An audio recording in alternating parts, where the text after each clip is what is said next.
So I feel 6-7 years, to be honest, doesn't seem to be justified for the people who, after during transitioning, whether should they go for higher education or should they directly look for a job opportunity. for people to regain that confidence as rebounds, you have to also rebounds in terms of your confidence to really do something. People in all parts of the world, especially in India, apply for an MBA because it's more common to hear a word MBA than an MBP or an MPA. Okay, that's a question which I had not thought about, before you asked me.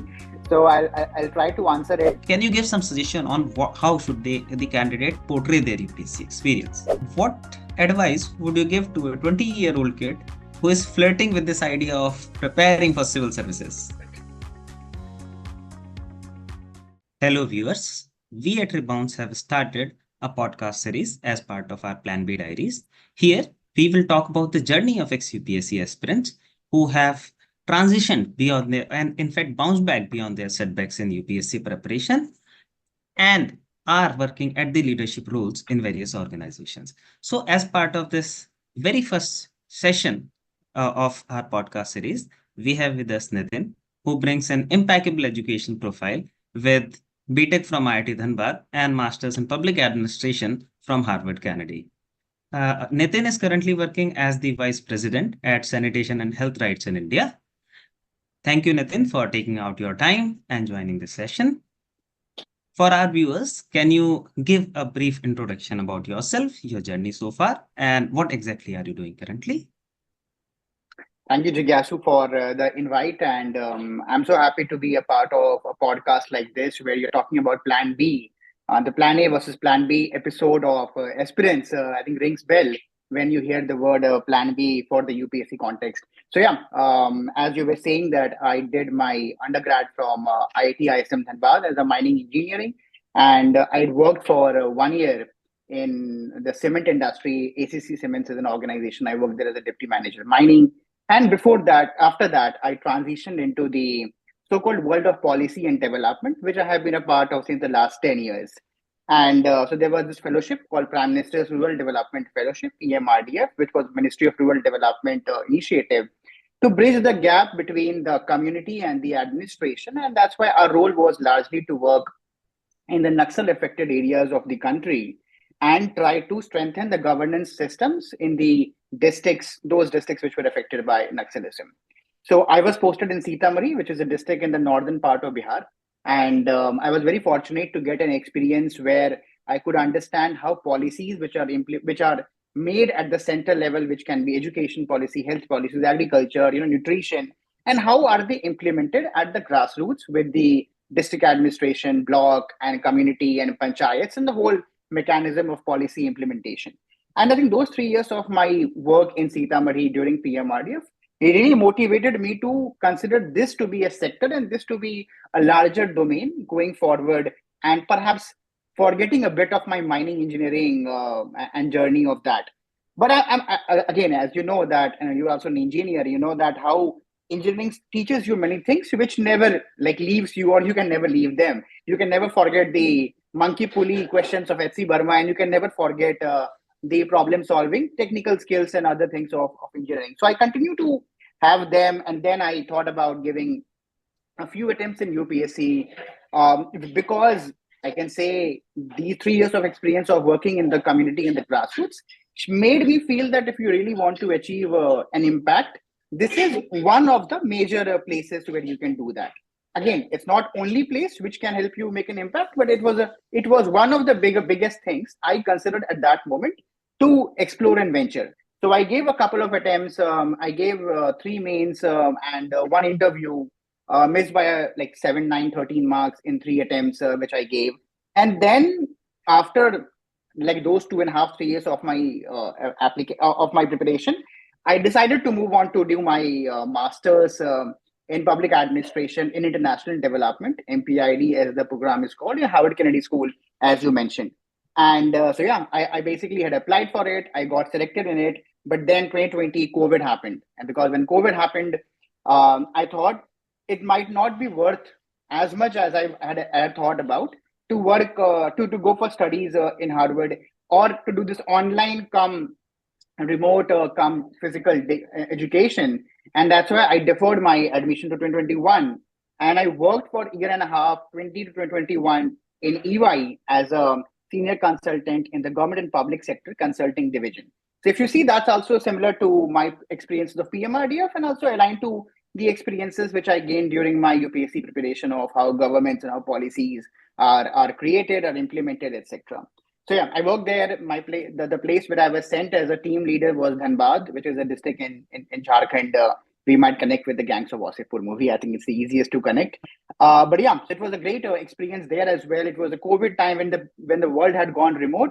I think my team with the district administration, which is called the DC, the Deputy Commissioner in Dhanbad, we were working together every day on the ground to make the lives of the people easier, better, healthier, and safer, like working on vaccination, starting new hospitals, etc., whichever we could read and recollect from that time.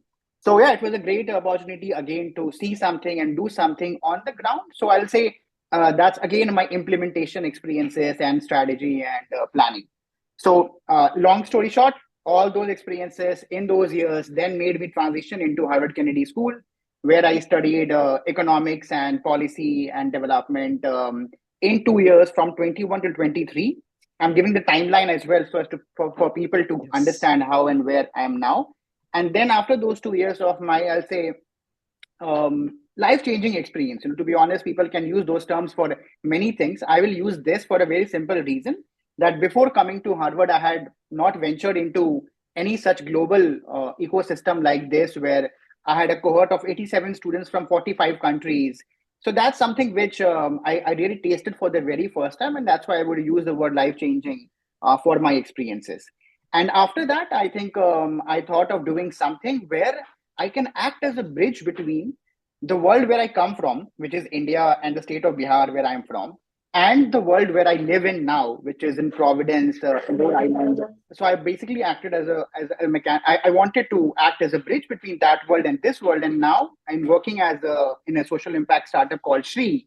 I am trying to basically do that part of bridge role where I am working here. I am working on the strategy and fundraising part of SHRI in US, but I travel every 3 months to India to work on the government licensing and the operations with the team which is based in India.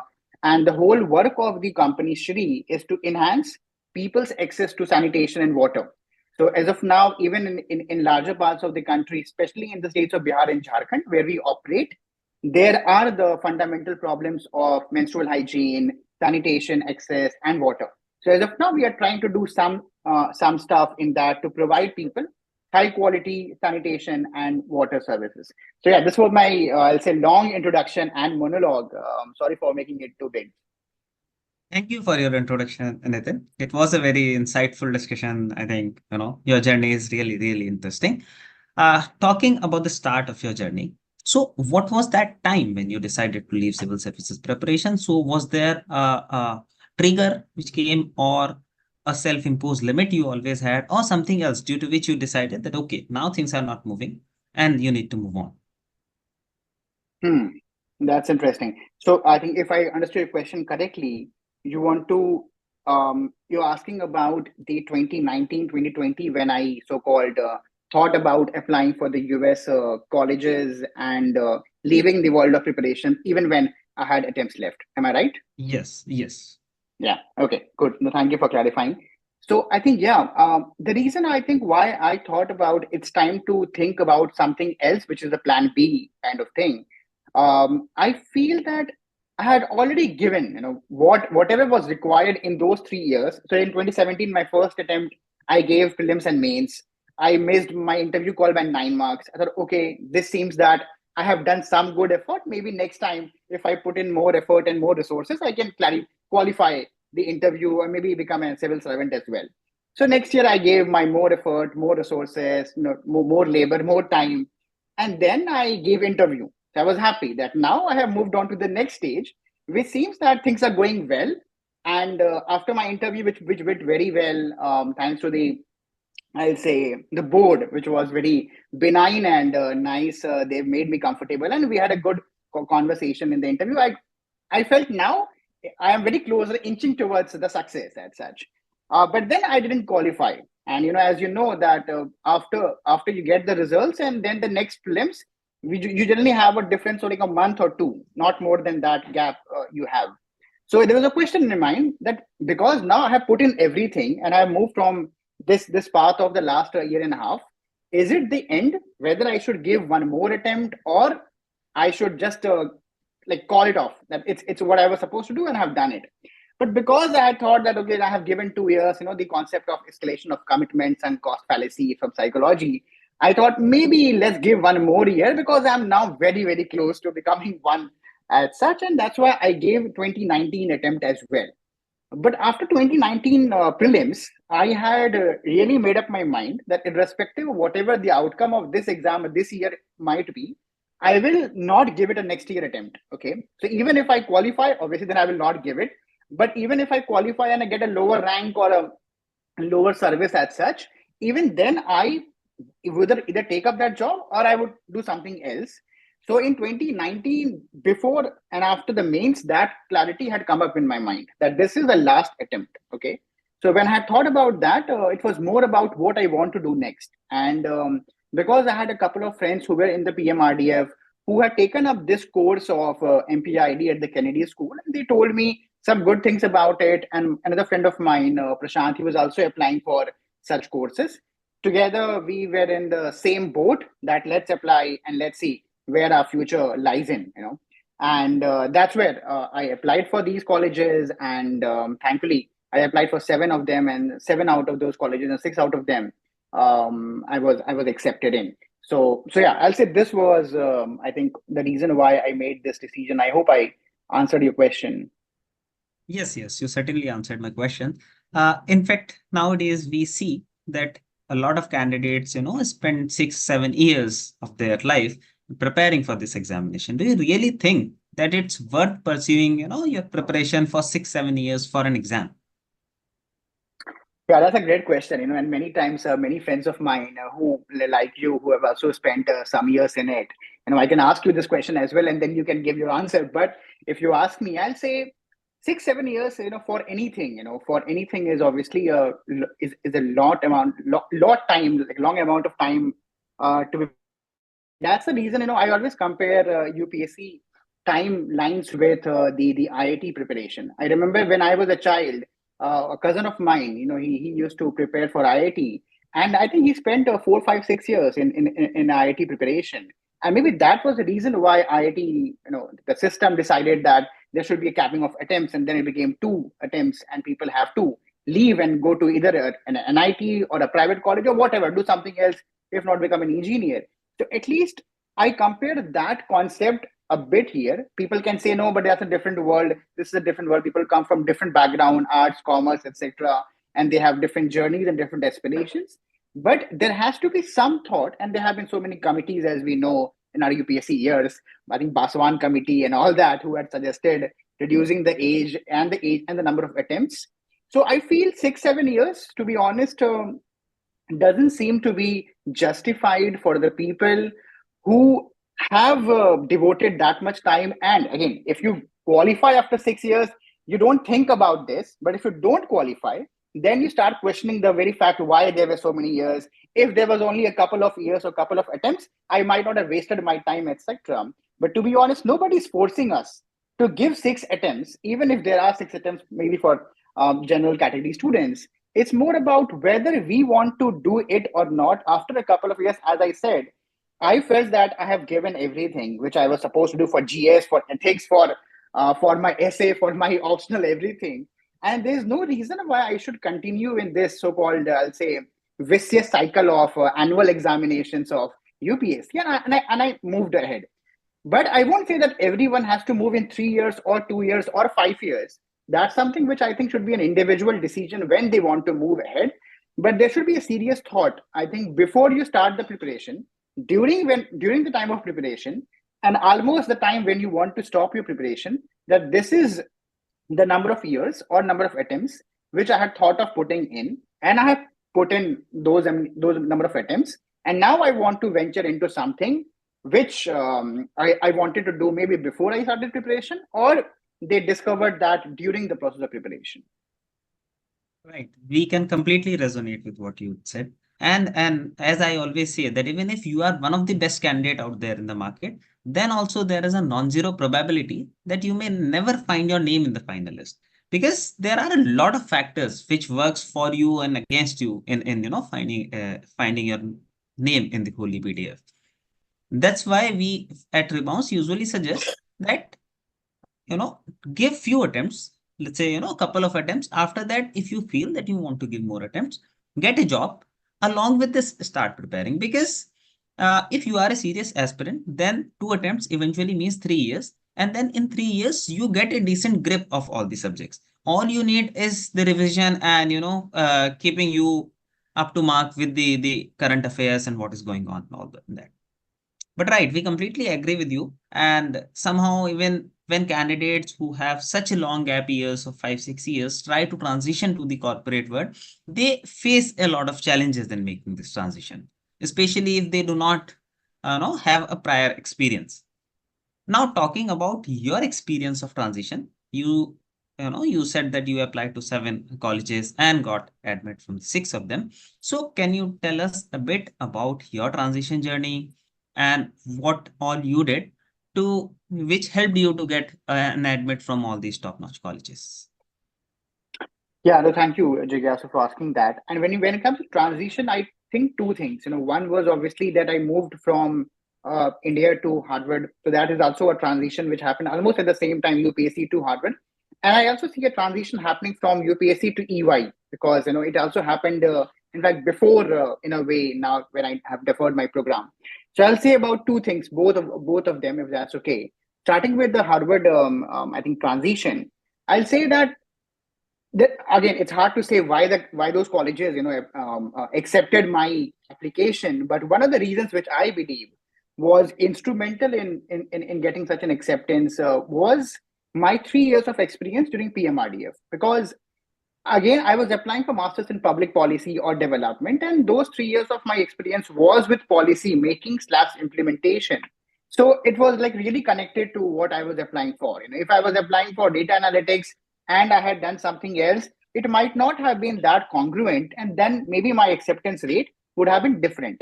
So I'll say this was largely the reason why I believe helped me to transition from that world to this world, which again connects with what you were saying, that if you don't have a prior experience before you move into the world of UPSC preparation, things might be a bit catchy and tricky for you, because then you don't have something to use which you already had done, for example, which was in my case PMRD of 3 years of experience, and I could use that.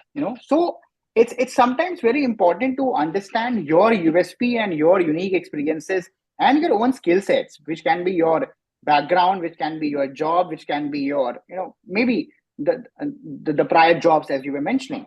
So I believe that was important for me, those 3 years of experience. And when it comes to my transition from UPSC to EY as well, I'll say the same factor helped me, because EY was searching for someone who has worked in so-called on the grassroots with the DMs and the DCs and IS officers.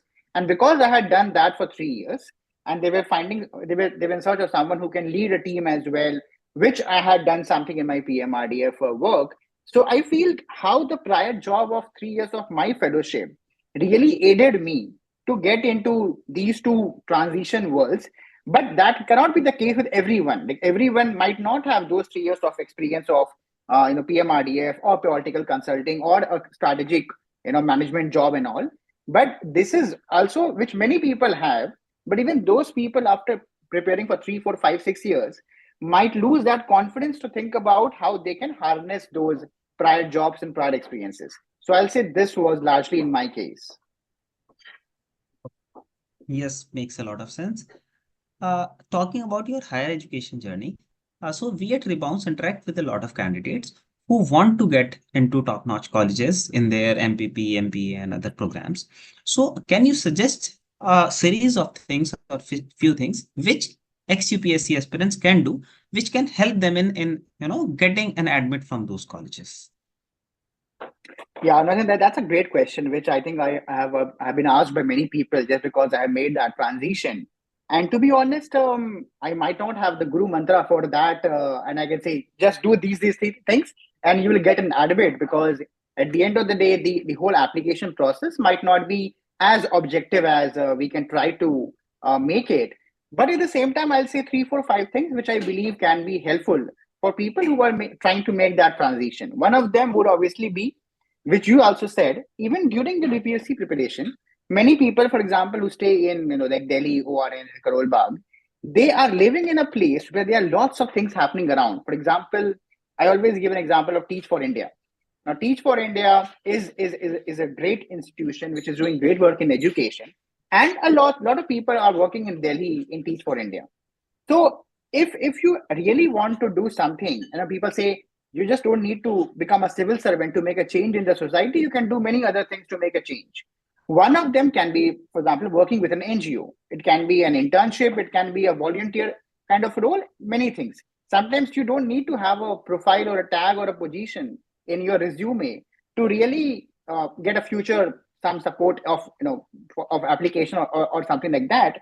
But your experiences of working in places like Teach for India or other NGOs can really give you a confidence that apart from the preparation which you are doing, you still have a lot of things in your soft skills, hard skills, your experiences, your background, which you can help to get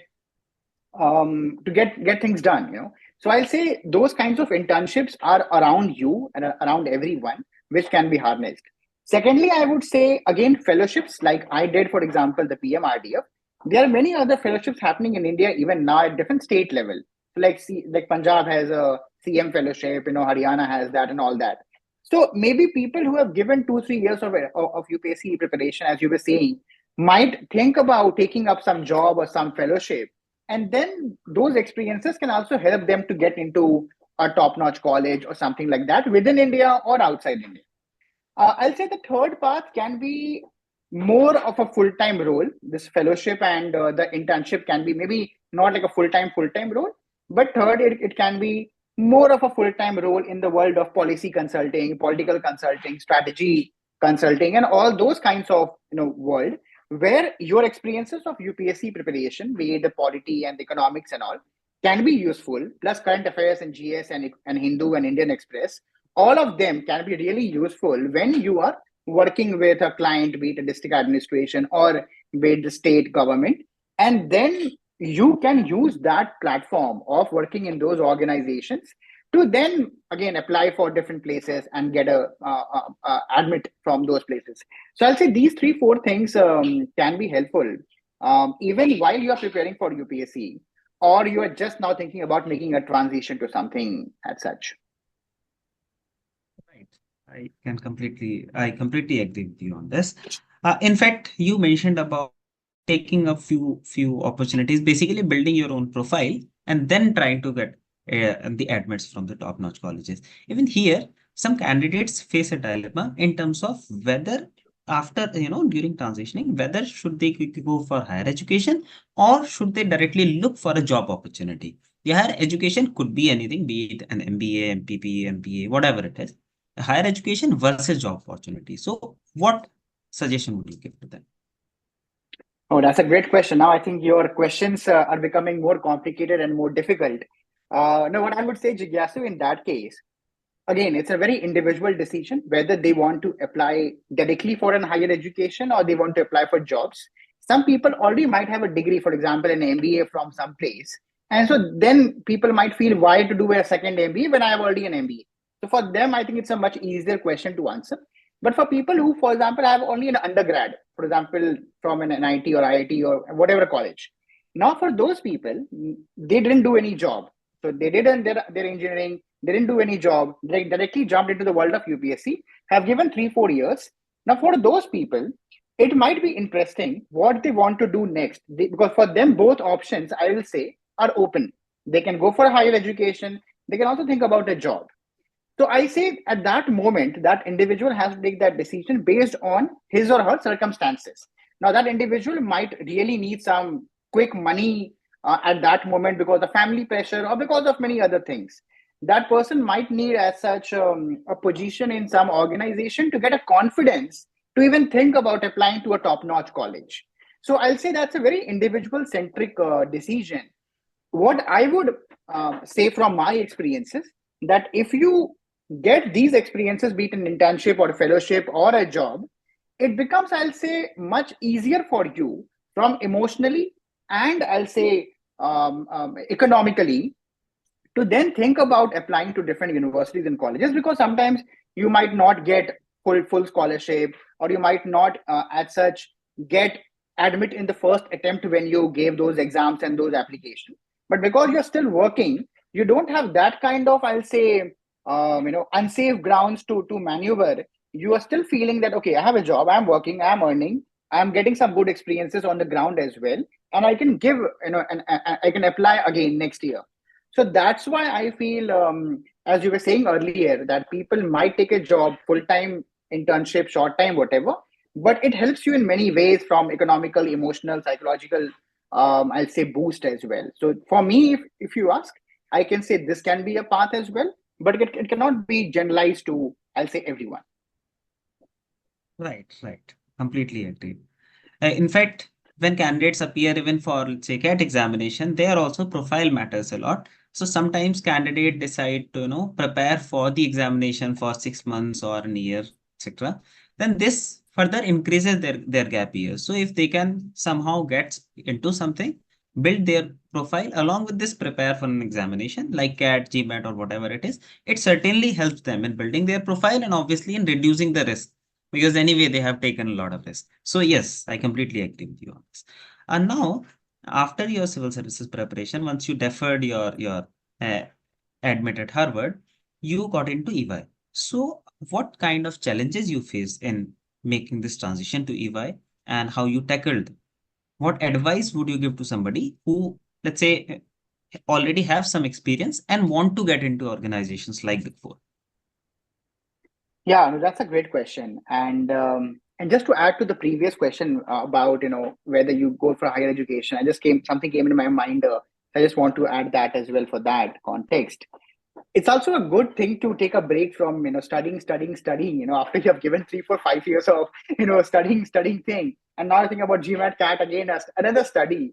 Sometimes it might become a vicious cycle of taking too many examinations. So it's also worthwhile to maybe venture something into a job and all, and then think about it. But if you're seriously considering higher education, even while at work, you can, I'll say, balance both together. So yeah, I just wanted to share that. Now, coming to the question which you asked about the EY challenges and experiences, I'll say, to be honest, I was having a hard time of, obviously convincing the people that I had a not a gap year, because I was still working in a freelance organization consulting, but I still was not so-called meaningfully doing something as I had done in my prior experiences. So it was not easy to convince the HR recruiters that why I'm a good fit for this role. But that is the place where I was mentioning earlier, and I'm repeating myself. You have to basically use your past experience and past skill sets to show why you are a good candidate. And I think for me, it was again those 3 years of my experiences in the fellowship, where I had done, some good work in the area of sanitation, education, health, nutrition, agriculture. And I think I could show them that, see, I'm a generalist. I've done all this. I've done some strategy work. I've done some planning work. I have worked with teams, and I've done some leadership so-called roles. And then all these, I'm just using jargons, but largely all these keywords were enough for me to also understand how I can position myself for this role, which were asking few of these things, if not all of them. So it's always, I think, important that before you apply for any role, as they say, the job description and your CV should match. If you're able to make that kind of CV or resume to match your experiences and skill sets with whatever has been mentioned in the job description, and in today's world of, AI and chat GPT, obviously you can use many AI tools to achieve that as well. But largely in your head and in your interview, you have to show that natural alignment between the two things. So for me, I would say this was easier because of my 3 years of fellowship, working with the government and policy, because that's what was being asked in my government public sector consulting as well. But if I was applying for a different role where there was no such alignment, then a question might arise whether I am really applying at the right place, or whether I have to show some new things which might not be in that PMRD of experiences, which can show that natural inclination and alignment between the role and my experiences. So I think this is what I would say. Did I answer your question? Yes, yes, it completely answers my question. In fact, we at Rebounce also see it very often that it's all about building a coherent, consistent story, a story which aligns with what you are doing. So this whatever you have done in the past, it should not look like a series of random events. It should look like a series of events which were done with a specific purpose in mind, and it should look like a coherent story which ultimately narrows down to the role you are applying for. Even in line with the same, we at Rebounce have also started a market readiness program where we are supporting candidates, providing end-to-end support to all the candidates, starting with figuring out what kind of roles can they get into, what skills are required to get into that role, and how can they build those skill set. Along with this, we are helping the candidates in building their resume, in tailoring their resume to the role they are applying for, the thing you were talking about, and then writing a cover letter which very well aligns with the role they are applying. And after that, we also support candidates with the preliminary assessment round and in cracking the interviews. So can you suggest something, some additional services which can be provided as part of it, which can help candidates speed up their transition journey? Hmm. As I was saying, your difficulty of questions is increasing, and so no, but yeah, great to hear that, Jigyasu, that this is being provided in Rebounce. And at the end of the day, it's very important to support that transition in as you said, in the assessment, in alignment through resume, cover letter, etc. And this is also very similar to what you do for your applications to, like Harvard or these different institutions. The whole SOP, statement of purpose, the personal statement, and the letter of recommendation, all these also expect the same, that the story is coherent and structured and clear, so that your letter of recommendation from X person is also speaking about whatever experiences you have mentioned in your personal statement with whatever is mentioned in the SOP for why you want to apply for this program. So there is a need for obviously those coherence. So I am very happy that this is being done at Rebounce. I didn't hear about anything which I feel is also important, that after you give 3, 4, 5, 6 attempts in UPSC, it's very important that the candidate is also in a position to find that so-called his or her clarity of what he or she wants to do. For example, there can be n number of things which people can do if they don't have a prior job or a prior experience. Then in that case, maybe as of now, you are using some assessment tools to understand those kinds of skill sets or policies or organizations, etc. So that's one thing which I feel should be done. If it's being done, great. And secondly, I feel because of the um, confidence element, when you have given so many years in the exams, there is a natural tendency of us to feel that it was a failure, we didn't achieve anything, because we think about the outcome, we don't see about the journey which we took in those 3, 4, 5 years, which is also very understandable. So I would be very happy if there are some ways to also ensure that we can really make them feel that you are not worthy or worthless if the outcome was not in support, or if the outcome was not favorable. So I don't know what label to put it for such kinds of counseling or support, but I feel that's also very helpful for people to regain that confidence. As rebounds, you have to also rebounds in terms of your confidence to really do something which you're figuring out from all those assessment tools. Because if you have not been able to make that person feel confident or like reconfident, it might not be an easy transition whatever you do wherever you go. So I'll say these might be addition. This comes to the top of my mind when you ask this. Thanks for your suggestion, Nitin. In fact, to support candidates with this, we are conducting focused mentorship sessions where we discuss the situation of the candidate problems and help them in figuring out what role they can go into and how can they leverage the skill set they have. In fact, we believe that the skill set we develop in civil services, be it the soft skills like your patience, your resilience, time management, or the hard skills like structural thinking, critical thinking, problem solving, can help you a lot in breaking into a role and even and even excelling there. So it's about how you leverage that. Since now you bring a decent experience in the space of public policy, what are the top 5 skills which can help a candidate make a remarkable career in public policy? Hmm. That's a question which I had not thought about, before you asked me. So I'll try to answer it not in the same order, which might be the five most important skills, but you can maybe arrange it based on your experiences and understanding. I'll say first would obviously be problem solving skills. At the end of the day, public policy is all about that there are problems in the world. The problem can be access to education. The problem can be access to sanitation. The problem can be access to nutrition programs or whatever. Okay, so there are problems lying in front of us. In public policy, obviously, we talk about those programs and those problems in the world of public policy or in the realm of government and communities and policies.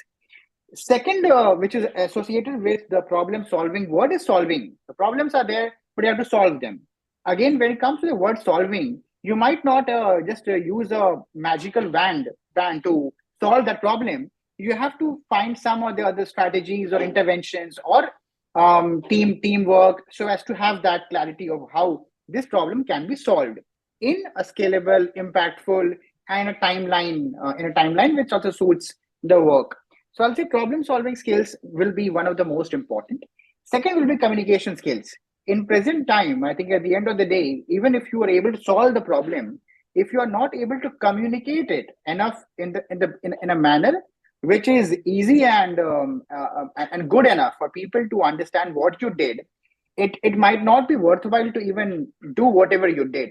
So communication, which is now also transitioning a lot, using all this graphics design and with the AI world, which is also shaping how we write, how we speak, what we write, and what we speak.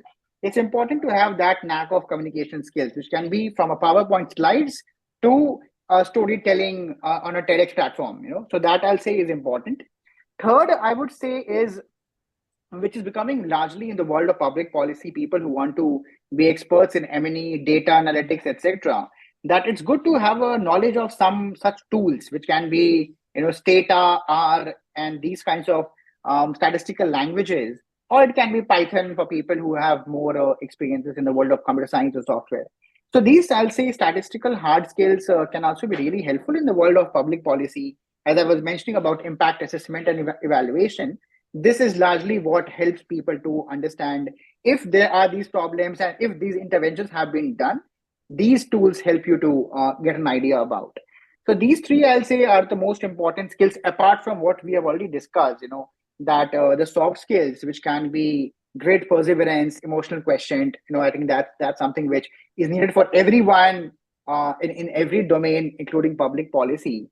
And last, I would say, is also very important to have the humility. I don't know whether it's a skill, but it's important to have that component in your whatever work you are doing, so as to be grounded and at the same time able to find the people and find the things which really makes you feel happy and satisfied. Because sometimes scale and impact, might be very good jargons to run behind, but sometimes it becomes a lot to continue motivating yourself to work every day and find ways to achieve that scale and impact in due course.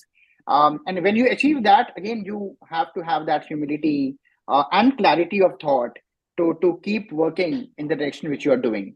So I think these 5, 6 things come to my mind when you ask that. Again, I hadn't thought about this question, and I'm not sure whether I answered your question nicely or not. Yes, you have completely answered this question. And I think even based on my personal experience, I believe that these are the very important skills. All, if we want to add something, all which is left is something like holistic thinking, because we are living in an era where everything is intricately connected. You are working at the intersection of tech, policy, data. So you should have the basic understanding of all the fields, even the politics, economics, everything is related. And in that sense, it becomes important to have a basic understanding of all the fields and a decent understanding of our one area. So yes. That's true. And I think now, holistic thinking, Jigyasu, is, I think, the best way to see it is, I always used to think from the GS topics, from GS1 to GS4. Now, even if you leave the optional and the essay, gives you enough, I'll say, for UPSC aspirants, enough avenues to have that holistic thinking. But you're right, holistic thinking from a public policy world, as well as you were saying, politics, economics, and tech, and all that combined together to make the world where we live in. So yeah, thanks for adding that. In fact, we very often talk about, when we, talk to the candidates about where they can transition and how they can smoothly transition. We very often talk about the hard skills which they bring to the table, especially the holistic thinking, because it is something which a lot of candidates don't have, but it can be leveraged very well in your favor, both in the cover letter as well as in the interviews. And it can certainly give you the edge you are looking for. So even in continuation with the same, sometimes candidate face a challenge in figuring out whether they should talk about their civil services experience as gap years, or they should hide this experience, show something else. Or so, can you give some suggestion on how should the candidate portray their UPSC experience? That's a great question, Jigyasu. And I remember when I was applying for both EY and for my Harvard programs, that was an area which I thought a lot, that how I am supposed to discuss about this. As I mentioned, I had done some freelance consulting, but at the same time, I mentioned that that was not something which I had done with that impact and with that intent and that effort, which I had put in my previous of my experiences. So, and I mentioned, I think in many of those conversations, that how these, again, UPSC experiences and attempts helped me to become the person who I am now. Because sometimes when you get early success, like for IIT, I had applied and I had prepared for IIT JEE. But when you get an early success and you become, for example, an IITian, then you have that feeling that okay, now everything is within my grasp. And when you don't get the desired outcome, you obviously have that feeling that, oh, everything has fallen in front of me. So I think those grit and perseverance part, which we mentioned, is so much important. And so it's not something which you should hide. But at the same time, what I would say is that you have to put it in a manner which doesn't make it as such, not in the very favorable manner. You have to not tell it that those were my struggle years, and I know I'm so now frustrated with those experiences and all that.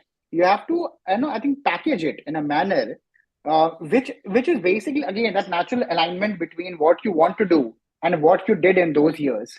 So even when all of us had that frustrating or sometimes difficult experiences, difficult days when we have done everything and we don't get the desired outcome, we have to find the way in which we can show that natural alignment, that now because we have got that experience, now what I am looking forward to contribute in whatever position, whatever organization you want to join in. So I think it's sometimes tricky. How do you do it? When do you do it? Sometimes you can do it in a technical interview or an HR interview. Sometimes you can do in a cover letter itself. So I'll say that it has to be very contextualized where you're applying and how you want to do it. But there's no reason why you should feel shameful of bringing it up, because I think I bring it up all the time that I applied for it, I prepared for it, I didn't get the desired outcome. Today I'm working with those civil servants. I got a chance to work with those civil servants. I'm working with them even now. And I feel it's a great thing. If you become a part of that system, you can contribute a lot. If you don't get a chance to become a part of that, you can still contribute in different ways and your journeys can be different. So instead of hiding it, you can, I'll say, package it. You can structure it in a manner which speaks what you have learned from it instead of cribbing about it. Yes, completely agreed. It's all about building a coherent story and talking about how that specific experience completely aligns with the role you are applying for, and how the skills built out of it can be leveraged, and are relevant for the role you are applying. Yes, we completely agree with you on this.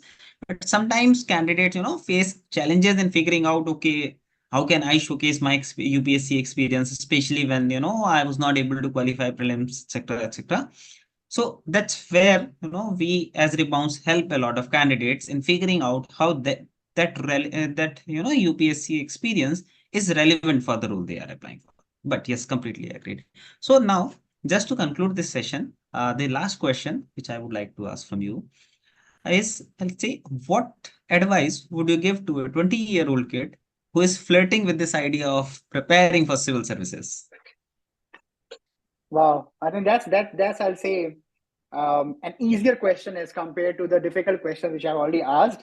But again, it's a tricky question because, as I said, people can have their own different reasons why they want to become a civil servant. Because it seems that everyone who wants to become a civil servant wants to become an IAS officer, but that's not true. Like I know many friends of mine who wanted to become IFS, for example. There was a senior of mine who wanted to become a foreign service person, and that's why it's not easy, I'll say, to answer that question in those simple terms, that if he wants to become an IAS slash IPS slash IFS slash IRS slash whatever, the answers can change. But I think 20 year is a good number to understand where this person is. He or she might be just in the college now, thinking about whether I should take up a job in a campus placement, or I should think about higher education, or I should think about UPSC, and all those options may be in front of that individual.